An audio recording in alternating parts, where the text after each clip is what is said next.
the ratio of change in dimension to the original dimension is called strain. तो change in dimensions किसे कहते हैं, जिसमें क्या है, किसमें चेंज आए, एरिया में, वॉल्यूम में या लेंथ में, उसको हम डायमेंशंस बोलते हैं. उसके बाद नेक्स्ट हमने डिस्कस किया था types of strain. Types of strain में हमने 3 टाइप्स की स्ट्रेन डिस्कस की थी. First is longitudinal tensile strain, second one is volumetric strain and the third one is shear strain. तो लॉन्गिट्यूडनल स्ट्रेन में हमने क्या डिस्कस किया था, it is the ratio of change in length पर यूनिट ओरिजिनल लेंथ, कि उसमें कितना चेंज आया लेंथ में, divide by original length is called longitudinal tensile strain. As we know, the change in length is denoted by delta L या small l, और original length को हमने लिया था कैपिटल L. तो इसका फॉर्मूला क्या हमने बनाया था, small l by capital L is equal to longitudinal tensile strain. तो ये था हमारा इसका फॉर्मूला लॉन्गिट्यूडनल स्ट्रेन का. सेकेंड टाइप हमने डिस्कस की थी वॉल्यूमेट्रिक स्ट्रेन. तो वॉल्यूमेट्रिक स्ट्रेन में हमने डिफाइन किया था, it is defined as ratio of change in volume per unit original volume, कि कितना उसमें चेंज आया, उसको हमने डिनोट किया था डेल्टा V से. तो कोई भी अगर हम बात करें change of volume, change in length, तो इसको हमेशा डिनोट करते हैं डेल्टा से, कि कितना उसमें स्मॉल चेंज आया, उसको डेल्टा से डिनोट करेंगे, और ओरिजिनल वॉल्यूम को डिनोट करेंगे कैपिटल V से. तो इसका फॉर्मूला क्या बना था वॉल्यूमेट्रिक स्ट्रेन का, change in volume by original volume means delta V by capital V is equal to volumetric strain. Next हमने डिस्कस किया था shear strain, it is denoted by ES. इसमें हमने क्या डिस्कस किया था कि उसमें कितना एंगल बन रहा है, it is defined as angle in radian through which original line is perpendicular to the line between when turned on applying deforming force. जब उसके कितनी वो टर्न हुई है, जब हमने उसको डीफॉर्मिंग फोर्स उस पे अप्लाई की है. तो उसका फॉर्मूला क्या था, change in length by means delta L by small l is equal to ES. So आज हम डिस्कस करेंगे डिफरेंट टाइप्स ऑफ इलास्टिसिटी में. फर्स्ट हम डिस्कस करेंगे Young modulus of elasticity, and second one is bulk modulus of elasticity, and the third one is modulus of rigidity. So one by one इसको हम discuss करेंगे. First है हमारी there are 3 types of elasticity. So we will discuss 3 types of elasticity. There are 3 types of elasticity. 3 types of elasticity.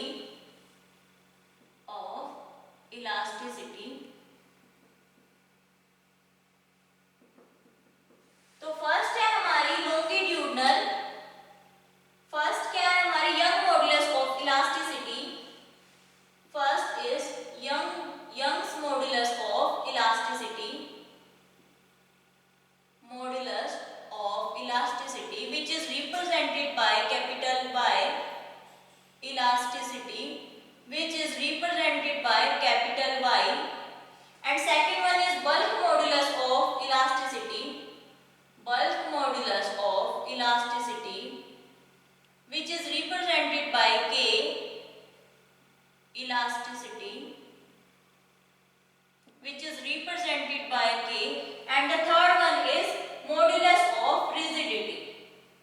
Modulus of rigidity, which is denoted by neta.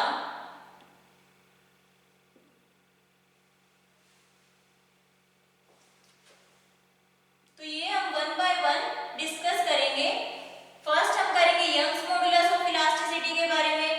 One by one हम ऐसे तीनों types discuss करेंगे. इसको हम denote करते हैं नीटा से.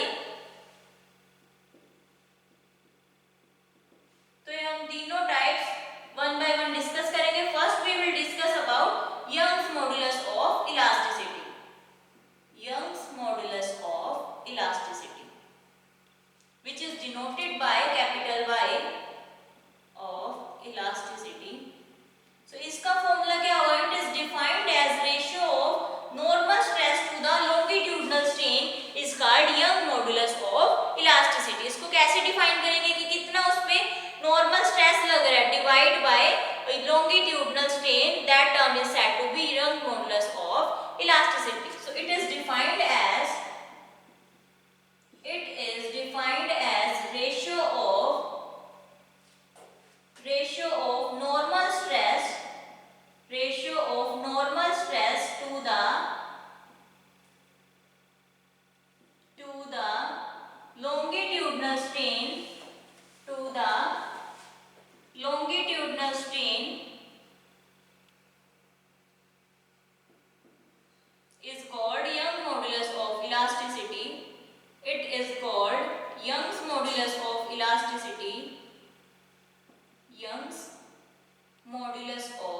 elasticity. It is represented by capital Y. इसको किससे रिप्रेजेंट करेंगे? कैपिटल Y से. It is represented by capital Y.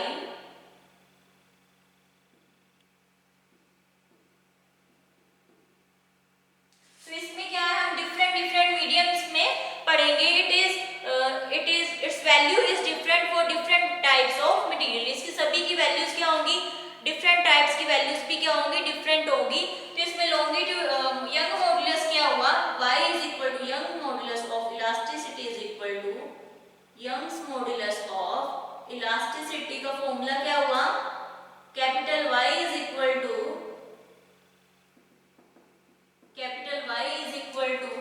Normal stress divide bye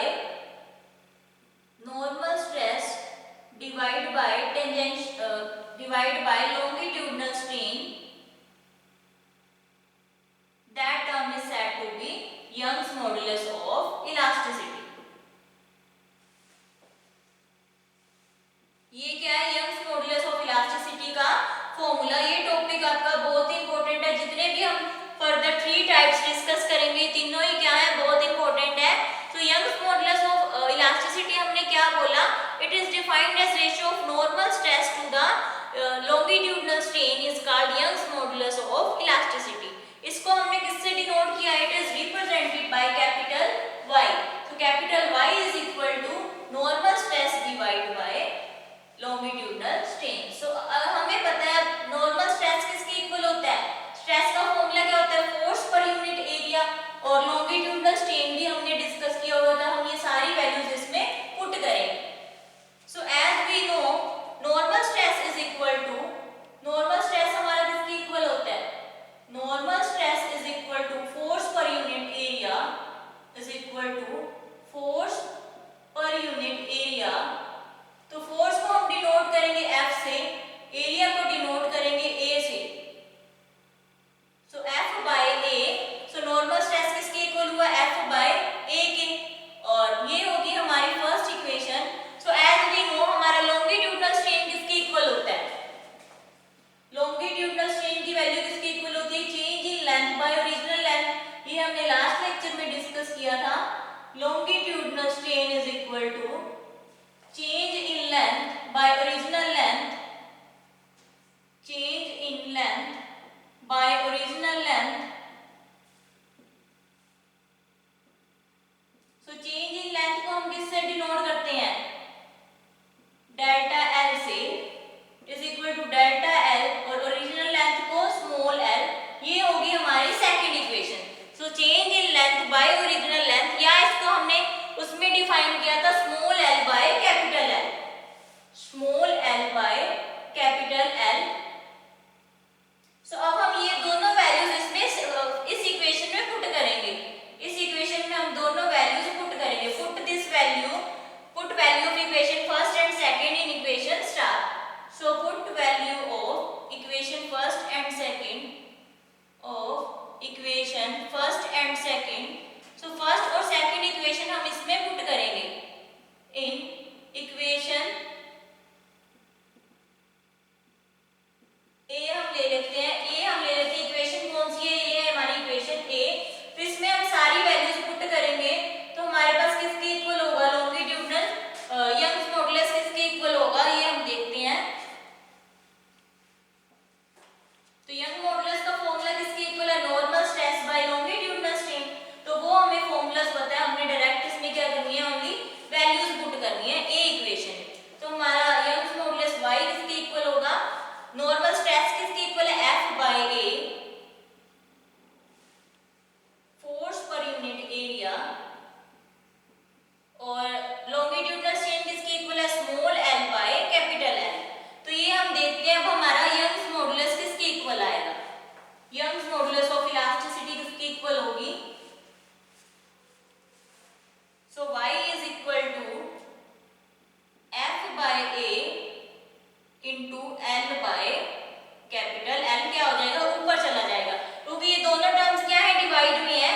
जब इसको F by A, ये F एरिया नीचे आ जाएगा और ये L क्या है? ऊपर चला जाएगा. तो इसका फॉर्मूला क्या बना? Y is equal to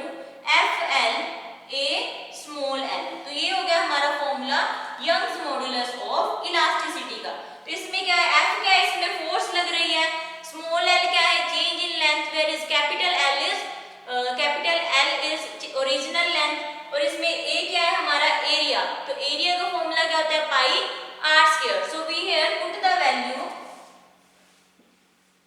in this, as we know F is the force acting on the body, force acting on the body, F क्या इस पे फोर्स एक्ट हो रही है,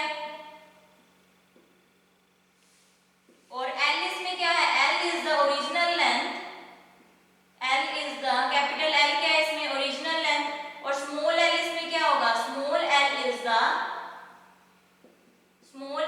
the change in length, small l is the change in length, तो इसमें area क्या होगा, A is the area, तो एरिया का फॉर्मूला किसके इक्वल होता है, area is equal to pi are square. So put value of area in equation third, we get put value of A in equation third, we get in equation third, so area की value हम third equation में put करेंगे तो हमारी equation किसके equal होगी, our value will be equal to y is equal to fl pi r square into small l।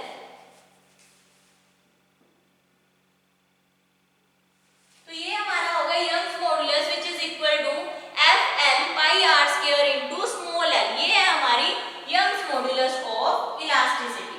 तो हमने इसमें फर्स्टली क्या डिस्कस किया, यंग्स मॉडुलस का पहले हमने फॉर्मूला डिफाइन किया, वो किसके इक्वल होता है, that is equal to normal stress by longitudinal strain. Normal stress हमें पता है, हमने लास्ट लेक्चर में डिस्कस किया था, स्ट्रेस किसके इक्वल होता है, force per unit area, stress is equal to force per unit area. तो ये हमारी होगी फर्स्ट इक्वेशन। लॉन्गिट्यूडिनल स्ट्रेन हमें पता है किसके इक्वल होता है, change in length by original length, तो चेंज इन लेंथ को हमने लिखा स्मॉल l से और ओरिजिनल लेंथ को लिखा कैपिटल L से, तो ये होगी हमारी फर्स्ट और सेकंड इक्वेशन। अब हमें पता है यंग्स मॉडुलस का फॉर्मूला हमने डिफाइन किया था, चेंज उसमें हमने सारी वैल्यूज पुट कर दी यंग्स मॉडुलस में, तो हमारी वैल्यूज किसके इक्वल आई, that is equal to FL by AL। इसको हमने ले लिया, ये हमारी क्या है थर्ड इक्वेशन है, this is our equation third. तो इसमें हमने क्या बोला, F जो फोर्स लग रही है वो क्या है, फोर्स एक्ट हो रही है किसी भी बॉडी पर, A उसका क्या है एरिया है, और कैपिटल L उसमें क्या है ओरिजिनल लेंथ, स्मॉल l क्या है जितना उसमें चेंज आया लेंथ में। सो उसके बाद नेक्स्ट इसमें क्या बोला, एरिया हमारा क्या होता है, that is equal to area का फॉर्मूला पाई आर स्क्वायर, तो पाई आर स्क्वायर हमने इक्वेशन थर्ड में पुट कर दी, तो हमारा यंग्स मॉडुलस ऑफ इलास्टिसिटी किसके इक्वल आ गया, y is equal to FL divide by pi are square into L। तो ये हमारा हुआ यंग्स मॉडुलस ऑफ इलास्टिसिटी। अगर हम बात करें इसकी SI यूनिट्स की, तो SI यूनिट्स की इसकी क्या होंगी, newton per metre square. Young's modulus of elasticity की SI यूनिट्स क्या होंगी, न्यूटन पर मीटर स्क्वायर। अगर हम CGS यूनिट की बात करें तो उसमें क्या होगा, डायन पर centimetre square. So the SI unit of y is, SI unit of y means Young's modulus is Newton per meter square। So in CGS unit में y की यूनिट क्या होगी, in CGS unit डायन पर सेंटीमीटर स्क्वायर। तो इसका dimensional formula हम कैसे डिफाइन करेंगे, dimensional formula of y is, dimensional formula of y is, इसको हम कैसे निकालेंगे डायमेंशनल फॉर्मूला, ये हमें पता है किसके इक्वल होता है, फोर्स पर यूनिट एरिया। इसकी डायमेंशन क्या है, m1 L1 T-2 divide by area की क्या है L स्क्वायर। इसमें फॉर्मूला में क्या था, कैपिटल L भी था इसके साथ और स्मॉल l भी था, वो क्या हो जाएंगे, इसकी कैंसिल हो जाएंगे क्योंकि दोनों ही क्या है लेंथ है, तो हमारे पास क्या रह जाएगा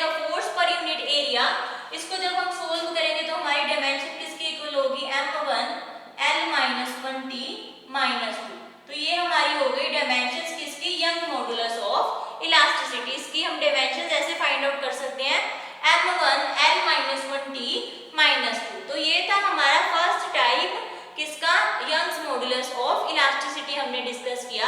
now we will discuss about bulk modulus of elasticity. इसको किससे डिनोट करते हैं? That is represented by K. So now we will discuss about Young's modulus of bulk modulus of elasticity, जिसका सिंबल क्या है? Capital K.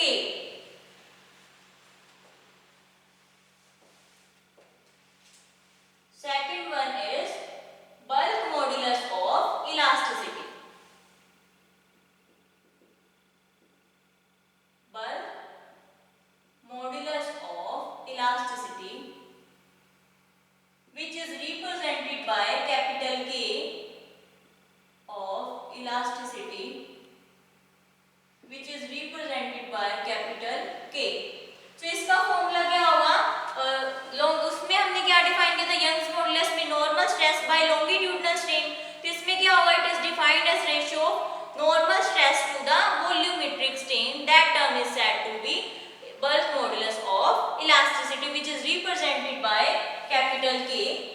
So it is defined as the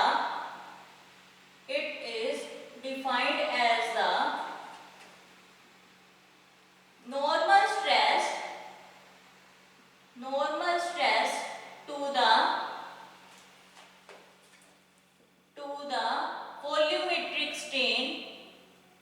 volumetric strain is called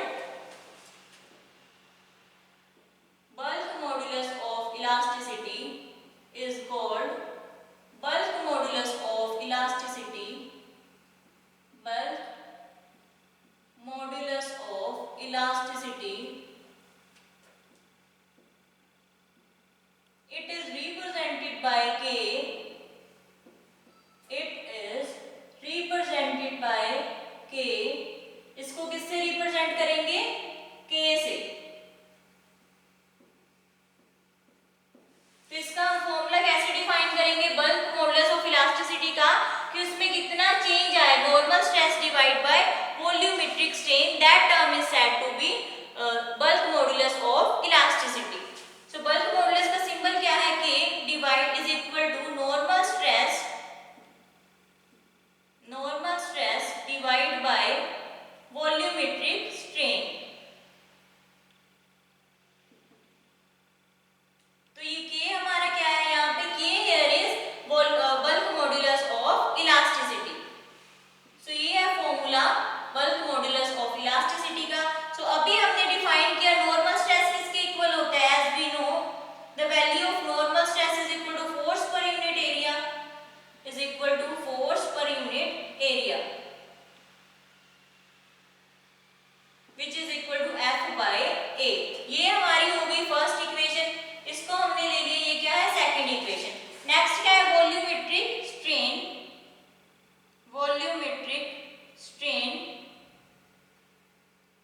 तो volumetric strain को हम किससे define करेंगे? Change in volume divide by original volume, that is called volumetric strain. So change in volume को किससे denote करेंगे? Delta V, और original volume को डिनोट करेंगे कैपिटल V से। सो put value of second and third in equation first. तो second और third equation हम किस में पुट करेंगे? फर्स्ट इक्वेशन में। तो हमारा क्या होगा? इक्वेशन क्या होगी? Put value of second and third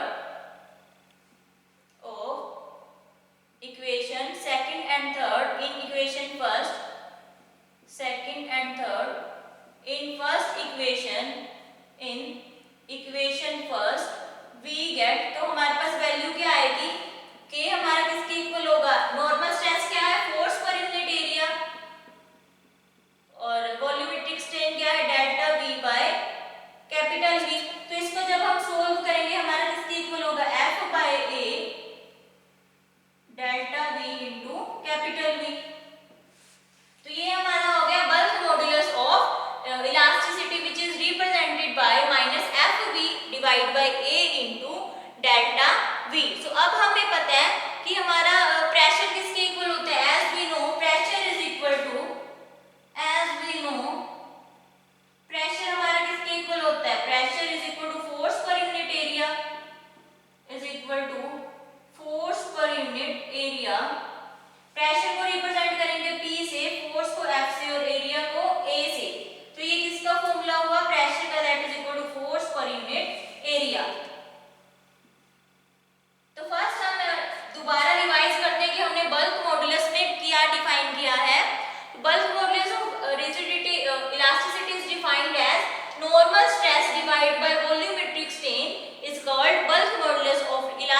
it is represented by capital K. इसको रिप्रेजेंट करेंगे कैपिटल के से और इसको डिफाइन कैसे किया है, it is defined as normal stress by volumetric strain. So अब हमें पता है नॉर्मल स्ट्रेस किसके इक्वल होता है, फोर्स पर यूनिट एरिया।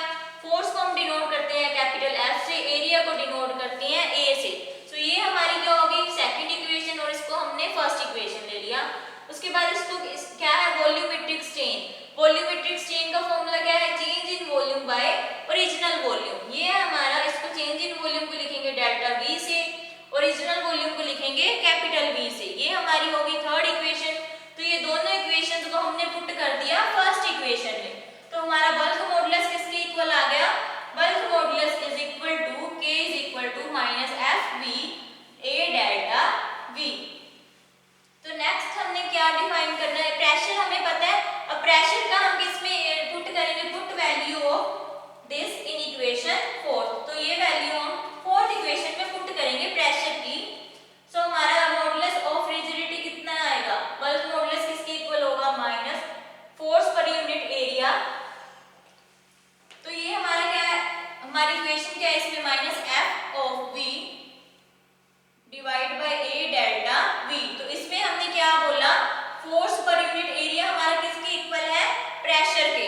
तो हम इसको क्या लिखेंगे, बल्क मॉडुलस ऑफ इलास्टिसिटी को minus P V by delta V. तो ये होगी हमारी बल्क मॉडुलस ऑफ इलास्टिसिटी। इसमें नेगेटिव साइन हमने क्यों लिया है, why here we take negative sign, because negative sign यहाँ क्या इंडिकेट करता है, नेगेटिव साइन इंडिकेट्स दैट कि अगर हम जैसे जैसे हम इंक्रीज करेंगे इसकी वॉल्यूम क्या है डिक्रीज होती जाएगी। जैसे जैसे हम इसका इंक्रीज करेंगे लेंथ को, इसका वॉल्यूम क्या होता जाएगा, डिक्रीज होता जाएगा। तो नेगेटिव साइन यहाँ ये शो करता है volume increases on decreasing the pressure. जैसे वॉल्यूम इंक्रीज करेंगे प्रेशर डिक्रीज होगा, और जैसे प्रेशर इंक्रीज करेंगे वॉल्यूम क्या है डिक्रीज होगा। इसका क्या है, रिवर्स है।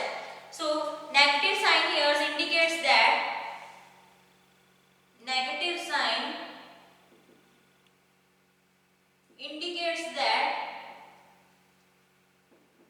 indicates that with the increase in volume,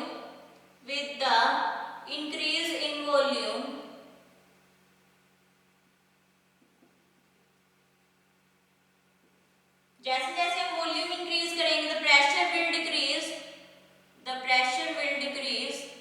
pressure क्या हो जाएगा, इसके साथ साथ डिक्रीज हो जाएगा। एंड जैसे हम इंक्रीज करेंगे एंड